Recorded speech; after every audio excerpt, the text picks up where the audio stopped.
জাতীয় বিশ্ববিদ্যালয়ের অধীনে অনেকেই অনার্সে ভর্তি হতে চাও। এখন প্রশ্ন হচ্ছে যে ভাইয়া অনার্সে ভর্তি পরীক্ষা কিভাবে হয়, কিভাবে আমি অনার্সে ভর্তি হব। আজকে এই ভিডিওতে আমরা তোমাদেরকে ভর্তির পুরো ডিটেলসটা বলছি, যেখানে অনলাইন আবেদন নিয়ে আমরা ডিসকাশন করব, ভর্তি পরীক্ষা নিয়ে ডিসকাশন করব এবং চূড়ান্ত ভর্তি নিয়ে ডিসকাশন করব। এই তিনটা মেজর পয়েন্ট যদি তুমি জানতে পারো তাহলে জাতীয় বিশ্ববিদ্যালয় ভর্তি প্রসেসটা বুঝবা, ভর্তি পরীক্ষা কেমনি হয়, কেমনি অনলাইন আবেদন করতে হয়। কারণ অনেকে বুঝতেছো না যে এখানে প্রায় 881টা কলেজ, আমি আমার পছন্দের কলেজে কিভাবে ভর্তি হবো বা সামথিং সব কিছু। তাই সম্পূর্ণ ভিডিওটি দেখো এবং এই বিষয়গুলো জেনে নাও।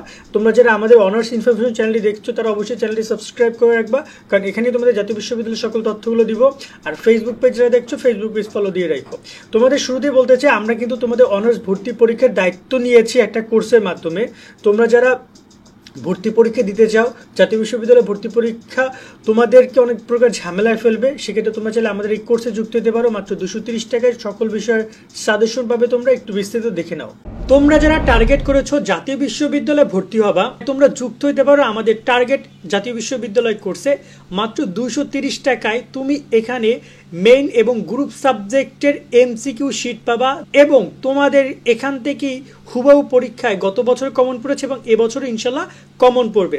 এছাড়া বিগত সালের প্রশ্ন থাকছে তোমার প্র্যাকটিস করার জন্য, পরীক্ষার সকল তথ্য, রেজাল্ট ভালো করার জন্য যত গাইডলাইন, ভালো কলেজে চান্স পাওয়ার যত পরামর্শ আছে সব কিছু তোমাদেরকে আমরা এই কোর্সে সবাইকে দিব। কোর্সে যুক্ত হওয়ার জন্য তোমার এই নাম্বারে 230 টাকা বিকাশ থেকে সেন্ড মানি করবা। এরপরে তুমি এই নাম্বারেই হোয়াটসঅ্যাপে মেসেজ করে জানাও তুমি যে নাম্বার থেকে টাকা দিয়েছো, তোমার নাম এবং তুমি কোন গ্রুপে পড়ছো। এরপর তোমাকে গ্রুপ ওয়াইজ সাবজেক্ট লিস্ট সহ তোমাকে পিডিএফ দিয়ে দেওয়া হবে এবং তোমাকে হোয়াটসঅ্যাপ ফেসবুক গ্রুপে যুক্ত করে দেওয়া হবে। আশা করি তুমি বিস্তারিত দেখেছো, চাইলে যুক্ত হতে পারো আমাদের এই কোর্সে। অলরেডি অনেক শিক্ষার্থী কোর্সে যুক্ত হয়েছে। আমাদের কোর্সে সবচেয়ে ভালো দিক কি জানো, তোমাদের এই ভর্তি পরীক্ষার যত ঝামেলা আছে এখানে হিউজ পরিমাণ, আগে পুরোটা শোনো, হিউজ পরিমাণ ঝামেলার কথা শুনবা, হিউজ পরিমাণের এদিক ওদিক হয় আবেদন করতে গিয়ে, চূড়ান্ত ভর্তি করতে গিয়ে। সেক্ষেত্রে আমাদের কোর্সে যারা যুক্ত হবে তাদেরকে আমরা সেই মেন্টরশিপটাও দিব, যে চূড়ান্ত ভর্তি পর্যন্ত সব গাইডলাইন আমরা তাদেরকে প্রোভাইড করব, যাতে করে তারা একটা ভালো কলেজ, ভালো একটা সাবজেক্ট পেতে পারে। আর সকল বিষয়ের পিডিএফ সাজেশন তো তুমি সাথে সাথে পেয়েই যাবা। এখানে কোনো অনলাইন ক্লাস হবে না এবং তোমাদের জাতীয় বিশ্ববিদ্যালয়ে ভর্তির জন্য খুব বেশি ক্লাসের দরকার নেই। নিজে বাসায় বসে পিডিএফগুলো যদি কভার করে এমসিকিউ দেন এনাফ। চলো এবার আমরা একটু কথা বলি ভর্তি পরীক্ষার প্রসেসটা নিয়ে। প্রথমে আসি অনলাইন আবেদন প্রসঙ্গে। দেখো অনলাইন আবেদন কেন, কারণ আগে ভর্তি পরীক্ষা তো হবে না, আগে হবে অনলাইন আবেদন। এক্ষেত্রে অনলাইন আবেদন তুমি পরীক্ষার জন্য করবা না, অনলাইন আবেদন করবা কলেজ সিলেকশনের জন্য। ওকে, কলেজ সিলেকশনের জন্য তুমি অনলাইন আবেদন করবা।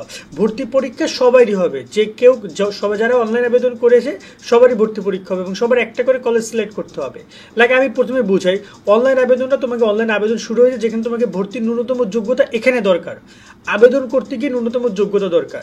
রাইট নাও গত বছরের রেকর্ড অনুযায়ী 2.50 হইলে তুমি ভর্তির আবেদন করতে পারবা এসএসসি এইচএসসির ক্ষেত্রে। কিন্তু এবছর যেহেতু রেজাল্ট খারাপ হয়েছে, চাইলে তারা ভর্তির যোগ্যতা কমাইতেও পারে, সেইটা আসলে জানি না, বাট নর্মালি সম্ভাবনা কম। বাট যদি কমে সেটা ভর্তি বিজ্ঞপ্তিতে জানিয়ে দিবে। এরপর রয়েছে যখন তোমার ভর্তির যোগ্যতা ফুলফিল থাকবে দেন তুমি কলেজ সিলেকশন করবা। কলেজ মানে তুমি একটা কলেজে আবেদন করতে পারবা এবং তুমি সাবজেক্ট সিলেকশনে গিয়ে 15টা সাবজেক্টে অ্যাপ্লাই করতে পারবা সর্বোচ্চ। তবে এখানে চাইলে তুমি একটা সাবজেক্টে অ্যাপ্লাই করতে পারো বা 2টা সাবজেক্টেও পারো বা 3টা সাবজেক্টেও পারো। যে সাবজেক্ট তুমি 1 নম্বর রাখবা, 2 নম্বর রাখবা, 3 নম্বর রাখবা, এভাবে প্রায়োরিটি ওয়াইজ তোমাকে নেওয়া হবে ভর্তি পরীক্ষার রেজাল্টের উপর ডিপেন্ড করে। সেক্ষেত্রে তুমি ভর্তির যোগ্যতা তোমার থাকে, দেন তুমি কলেজ সিলেকশন করে অনলাইন আবেদনে গিয়ে একটা কলেজ এবং তুমি সাবজেক্ট সিলেকশন করবা, করে সাবমিট করবা। সাবমিট করে তোমার আবেদন এখানে শেষ। এবং এখানে যদি আমি আবেদন ফি নিয়ে কথা বলি, আবেদন ফি গত বছর রাখা হয়েছিল 700 টাকা। ওকে, এই 700 টাকা তোমাকে কি করতে হয়েছে, কলেজে জমা দিতে হবে। যে কলেজে তুমি আবেদন করবে, যে কলেজ সিলেকশনে গিয়ে যে কলেজে আবেদন করবে সেই কলেজে তুমি জমা দিবা। লাইক আমি বলি, আমি ঢাকা তেজগাঁও কলেজে আবেদন করব, তাহলে কলেজ সিলেকশনে গিয়ে করবো তেজগাঁও কলেজ। আর ঢাকা তেজগাঁও কলেজে আমি 5টা ডিপার্টমেন্টে অ্যাপ্লাই করবো, বাংলা, ইংরেজি, রাষ্ট্রবিজ্ঞান, ধরো না যে তোমার হচ্ছে যে আর মনে পড়তেছে না, ভূগোল, ঠিক আছে, বা ধরুন যে ইসলামী ইতিহাস, মার্কেটিং, ম্যানেজমেন্ট, এরকমের 5টা ডিপার্টমেন্টে আমি সাবজেক্ট সিলেকশন করলাম। ওকে, আর 700 টাকা ফি জমা, এটা আমি কলেজে গিয়ে জমা দিয়ে দিলাম। তখনই আমার অনলাইন আবেদনটা কনফার্ম হয়ে যাবে। দেন অনলাইন আবেদনের চ্যাপ্টারটা ক্লোজ। এরপরে কোন চ্যাপ্টারটা শুরু হবে সেটা হচ্ছে ভর্তি পরীক্ষা।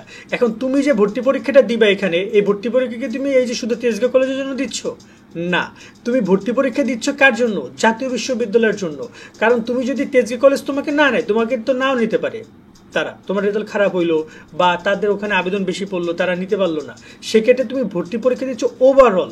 যদি তেজগাঁও কলেজের কাছে তোমার আবেদনটা যাবে প্রথমে, যেহেতু তুমি তাকে প্রথমে অ্যাপ্লাই করেছো, সে যদি তোমাকে না নেয় দেন কিন্তু তোমার জন্য আরও 2টা অপশন ওপেন হবে, যেটা বলে রিলিজ স্লিপ বলে। সেক্ষেত্রে এমন না যে তুমি শুধুমাত্র তেজগাঁও কলেজের জন্য পরীক্ষা দিবা, তুমি আরও 10টা কলেজের জন্য পরীক্ষা দিচ্ছ, এক প্রকার বলা যেতে পারে। সেক্ষেত্রে পরীক্ষাটা তুমি তোমার জায়গা থেকে বেস্ট ওয়েতে দাও, যাতে করে তুমি আবেদন যদি একটা খারাপ কলেজে করে থাকো, সেক্ষেত্রে তুমি যদি রেজাল্ট ভালো হয়, তুমি চাইলে আরও ভালো কলেজে ভর্তির সুযোগ পেতে পারো। ঠিক আছে, আবার দেখা গেলো যে তুমি অনেক খারাপ পরীক্ষা দিয়েছো কিন্তু এই কলেজটা অনেক ভালো, তোমাকে নিল না, সেক্ষেত্রেও মন খারাপ করো না, সেক্ষেত্রে তোমরা আরও কলেজ পাবা। আমি আসলে বেসিকটা ক্লিয়ার করছি, কারণ আমাদের কোর্সে যারা যুক্ত হচ্ছে তোমরা অনেকে জিজ্ঞেস করতেছিলা যে এটা কেমনে কি ভাইয়া, তাই তোমাদেরকে আসলে আমরা একটু বুঝাতে পারতেছি, যে এই ভিডিওটা আমরা তোমাদের সবাইকে দেখাচ্ছি যারা আমাদের কোর্সে যুক্ত হবা। ঠিক আছে, কোর্স স্টুডেন্টরা গতকালকে থেকে অনেক কোশ্চেন করছে যে অনার্স ভর্তি বেসিকটা ক্লিয়ার করেন আমাদের, তো আশা করে বুঝতে পারছি। দেন আমরা সে অনার্স ভর্তি পরীক্ষা পাবানি, এইখানে প্রশ্নটা আসবে মানবন্টনের। মানবন্টন লাইক কোন কোন বিষয়ে পরীক্ষা হবে সেটাকে বলা হচ্ছে। মানবন্টনে সিম্পলভাবে গত বছর রেকর্ড যদি বলি, এবছর তো এখন পর্যন্ত বিজ্ঞপ্তি দেয়নি, বাট গত বছর বাংলা, ইংরেজি, জিকে মানে জেনারেল নলেজ থেকে বা সাধারণ জ্ঞান থেকে তোমাদের 20 করে কোশ্চেন আসছে। তা বাংলায় 20, ইংরেজিতে 20, সাধারণ জ্ঞানে 20, কত হইলো 60। তুমি যে বিভাগেই পড়ো না কেন, বিজ্ঞান, মানবিক, ব্যবসা, 60 মার্কের কোশ্চেন পাবা। আর তোমার যে গ্রুপ সাবজেক্ট আছে, সায়েন্সের স্টুডেন্টদের জন্য জীববিজ্ঞান, উচ্চতর গণিত, পদার্থ রসায়ন, কমার্সের জন্য যে 4টা সাবজেক্ট আছে, আর্টসের জন্য যে 4টা তোমার 4টা বা 8টা সাবজেক্ট আছে, ওভারঅল ওইখান থেকে আরো 40 মার্কের কোশ্চেন আসছে। টোটাল এখানে কোশ্চেন হলো কত, 100 মার্কের। এইভাবে একটা মানদণ্ড তোমাদেরকে দিবে। প্রশ্নের ধরনটা কি? প্রশ্নের ধরন এমসিকিউ, মানে এমসিকিউ ভিত্তিতে পরীক্ষা হবে। তোমরা যাবা এমসিকিউ ভিত্তিতে পরীক্ষা দিবা।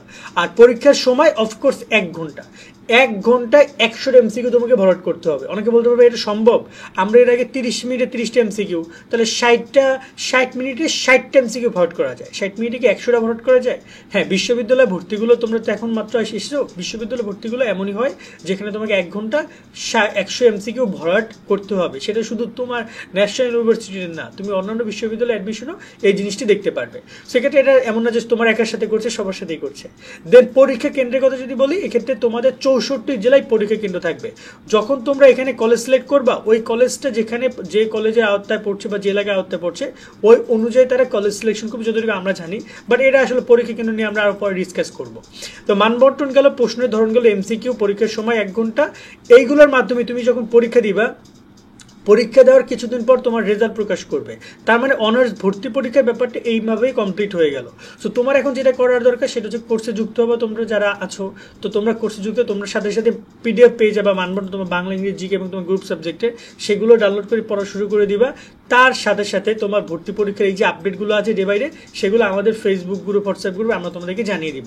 ওকে, দেন এই যে কাজগুলো হয়ে গেল, এরপর তোমাকে ফাইনাল যে টাস্কটা দিতে হবে সেটা হচ্ছে ফাইনাল অ্যাডমিশন, যেখানে তোমাকে এই যে তুমি পরীক্ষা দিয়েছো এবং তোমার একটা রেজাল্ট ছিল, কলেজ সিলেকশন করবে দুইটার উপরে ডিপেন্ড করে। আমি তোমাকে একটু বুঝাই বলি, এখানে 2টা জিনিসের উপর কলেজ সিলেকশন তোমাকে করবে। ওকে, একটা হচ্ছে তোমার টেস্ট স্কোর, একটাকে বলা হয় টেস্ট স্কোর, এবং একটা হচ্ছে তোমার প্লাস এসএসসি এইচএসসি স্কোর।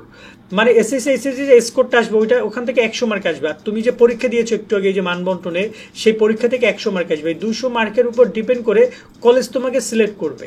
মানে তুমি যে প্রথমে অ্যাপ্লাই করেছো তেজগাঁও কলেজে, তেজগাঁও কলেজ তোমাকে নিবে কিনা সেটাকে সিলেক্ট করবে এইভাবে।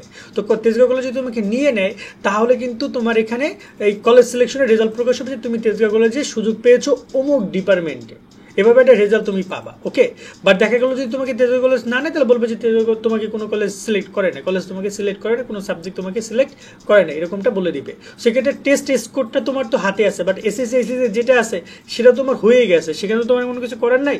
তোমার এই যে টেস্ট স্কোরটার প্রতি তুমি বেশি ফোকাস দাও, এখানে ভালো রেজাল্ট করো। ঠিক আছে, ভালো রেজাল্ট যদি তুমি টেস্টে করতে পারো, দেখা যায় ওভারঅল তোমার রেজাল্ট যদি 200 মার্কের মধ্যে ভালো মার্ক আসে, ওভারঅল তুমি দেখা যায় ভালো কলেজে ভালো সাবজেক্ট খুব সহজে সিলেকশনে তোমাকে নিয়ে নিবে। আর এখানে কথা হচ্ছে যে রেজাল্ট প্রকাশ হলে এটাকে বলা হয়, যখন তোমাদের রেজাল্ট প্রকাশ করবে তখন এটাকে বলা হবে প্রথম মেধা তালিকা। প্রথম মেধা তালিকা কেন? কারণ এই যে কলেজটা তোমাকে সিলেকশন করবে সে তোমাকে আরো 2বার সিলেকশন করবে। তার মানে এরপরে আরো 2টা রেজাল্ট দিবে, সেটা হচ্ছে দ্বিতীয় মেধা তালিকা এবং হচ্ছে কোটা। এই কোটা যদি তোমরা চান্স না পাও দেন তোমরা রিলিজ স্লিপে আরো 10টা কলেজে অ্যাপ্লাই করতে পারবা। 5টা, প্রথম রিলিজ স্লিপে 5টা, দ্বিতীয় রিলিজ স্লিপে 5টা। এটা নিয়ে নয় আমরা পরে ডিসকাশন করবো। আপাতত তোমরা এই পর্যন্ত জানো যে প্রথম মেধা তালিকা পর্যন্ত যে তোমরা যে কলেজ যে পরীক্ষাটা দিবা তার উপর ডিপেন্ড করে তোমাকে একটা কলেজ, যে কলেজ তুমি অ্যাপ্লাই করেছো সে তোমাকে নিবে অথবা নিবে না। যদি নেয় তো আলহামদুলিল্লাহ সেখানে গিয়ে চূড়ান্ত ভর্তি হয়ে যাবা। চূড়ান্ত ভর্তির জন্য তোমাকে বেশ কিছু ডকুমেন্ট, টাকা পয়সা লাগবে। এগুলো নিয়ে আমরা আমাদের কোর্সে ডিসকাস করব, আমরা আমাদের ইউটিউব চ্যানেল ডিসকাস করব। তা আমাদের সাথে তোমরা কানেক্টেড থাকবা আশা করি। তাই হচ্ছে ভর্তির একটা বেসিক ফর্ম, বেসিক ইনফরমেশন। আর এটা জাতীয় বিশ্ববিদ্যালয়ে ভর্তি একটু ঝামেলাদায়ক, যেহেতু প্রায় 881টা কলেজ, 4 লাখের উপর আসন সংখ্যা, বিশাল একটা ভর্তি পরীক্ষা, বিশাল স্টুডেন্ট, অনেক কিছু হয়। সেক্ষেত্রে তোমাদেরকে একটু হলে আপডেটেড থাকতে হবে সবসময়ের জন্য। সকলে অনেক অনেক ভালো থাকবে। তথ্যগুলো দিয়ে শেষ করছি। আল্লাহ হাফেজ। আর কোর্সে যারা যুক্ত, আমরা ডিসক্রিপশন কমেন্টে লিঙ্ক দিয়ে রাখছি, সেখান থেকে গিয়ে কোর্সে যুক্ত হয়ে যাও। ভালো থাকো।